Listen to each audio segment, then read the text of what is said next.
Right, now members of Parliament's Portfolio Committee on Communications have raised strong allegations of censorship against the SABC. The claims relate to the appearance of SABC board members and its executive before the Portfolio Committee and the Standing Committee on Public Accounts, SCOPA. The members noted that during the SABC's appearances, coverage by the public broadcaster focused, they say, exclusively on board members and the executive. Thus, they're claiming, creating the impression that parliamentarians' oversight duties were not being conducted. For more on this, we're joined now from our parliamentary studios by the Deputy Communications Minister, Kekana. Good evening to you and thank you for your time this evening. I mean, it's a strongly worded statement, particularly, of course, in the context of accusations of censorship here at the SABC. What precisely are you unhappy about this morning? Look, thank you, Bongani, and our viewers and listeners in the SABC. This morning, members of the Portfolio Committee on Communications raised serious allegations against the SABC for not making our public to get an opportunity to view the activities of Parliament as they flow. And we take this in serious light, and they viewed that as censorship. And they requested us to make an investigation and come back to report to the Portfolio Committee. We take this in a very serious light as the department, precisely because the SABC has to act impartially and it has to be transparent. And this is something that we would want to see dealt with expeditiously. But surely the SABC reserves the right to choose editorially what it shows at any given time. I mean, what's the meaning of impartiality and independence if you as politicians tell it what to show? Look, we are talking about a national key point. We're also talking about an institution which is credible, which is the face and the voice of the nation. And it is in our interests as the SABC and the department to make our communities and the nation to be informed. With respect, Deputy Minister, with respect, let me come in. With respect, that is not for you as a politician to decide. The SABC will decide editorially what it chooses to air. You can't, as a politician, determine what is of importance. I agree with you. But that's precisely what you're doing. We're not interfering. We want impartiality.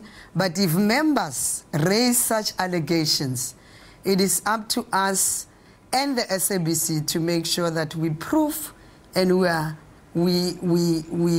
able to say to the Portfolio Committee and Parliament, there's nothing that was censored. Remember, these are allegations, and it is upon us to make sure that we are able to prove. I'm saying we because I'm the shareholder, but it is precisely the SABC and the board in particular that must prove to Parliament. What I'm saying to you, though, is as part of the Portfolio Committee on Communications, surely if an objection like this is raised, surely your standard response should always be the SABC will decide editorially what it chooses to air. And incidentally, the SABC did show some of what you are saying it didn't.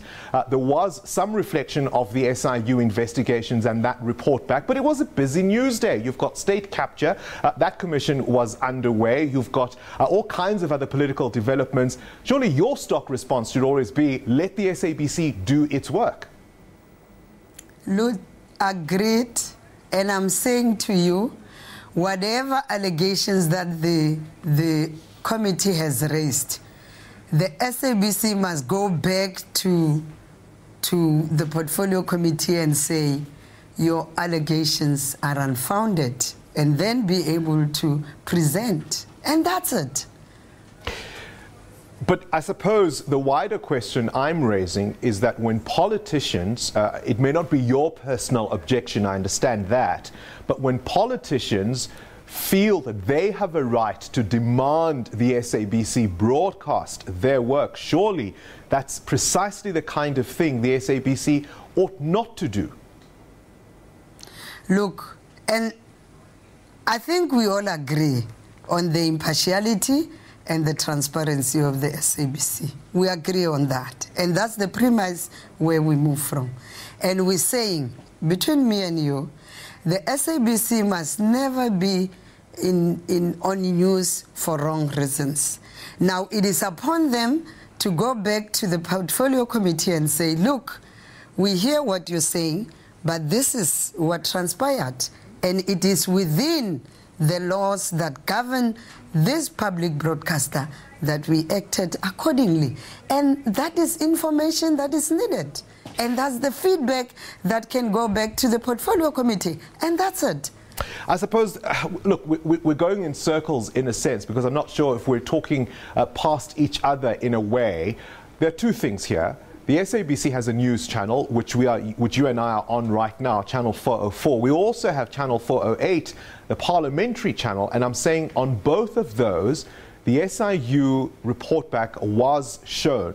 But the bigger in principle objection I have is a politician being able to use their position to say, I wasn't on television, I don't like it.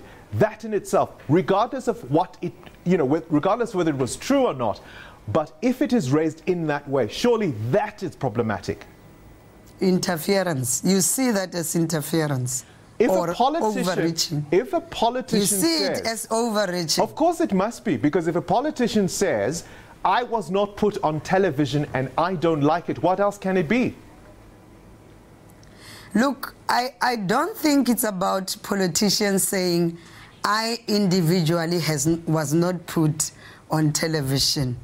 The principle amongst members of parliament was to say, the public also have to know the proceedings of Parliament. No, ma'am. No, ma'am. The statement says, and I'll read from it, the statement says, the honourable members noted that during the SABC's appearances, coverage by the SABC focused exclusively on board members. Hold on board members and the executive, and this is the crucial part, thus creating the impression that parliamentarians' oversight duties are not being conducted. This is about how these MPs look.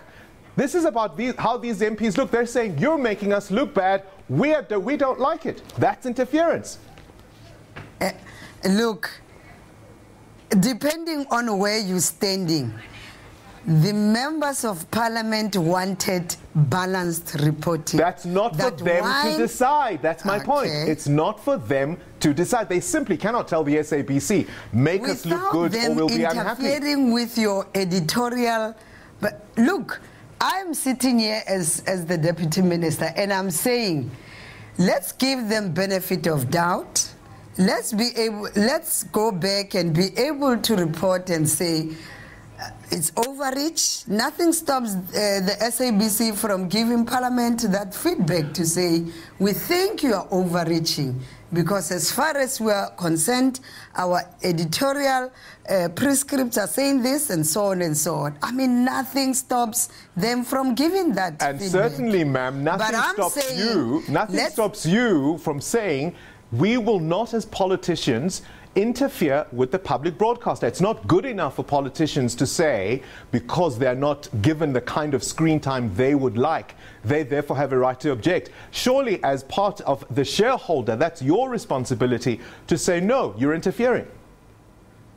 No, but we should also look at the other side of the story to say, let's go back and look into those things. You see, the unfortunate part is that and I take ownership on some of these things because some of the flaws of those meetings I may have missed, but I also need to also go back and say to the SABC, did we or did we not?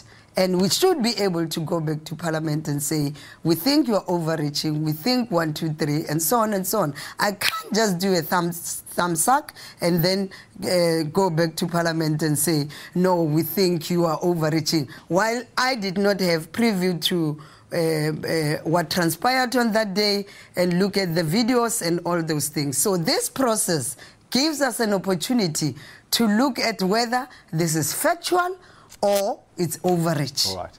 We'll have to leave it there with the Deputy Minister, Pinky Kekana.